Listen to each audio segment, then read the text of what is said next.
You are defined by God. For in Him we live, we move, and we have our being. This is not about what you do.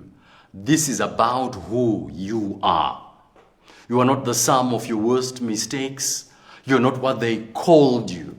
You are not what you have lost. Before the pain touched you, God already named you.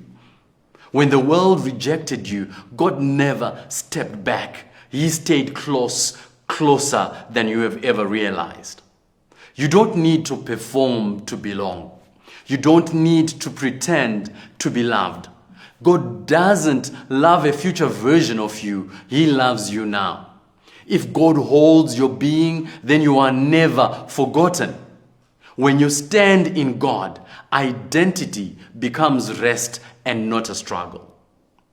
Isaiah 43 verse number 1. Fear not, for I have redeemed you.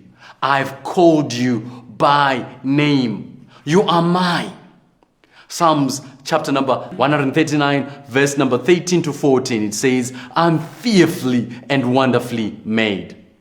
Come back to God, who knows your name, who holds your life. He will never let you go.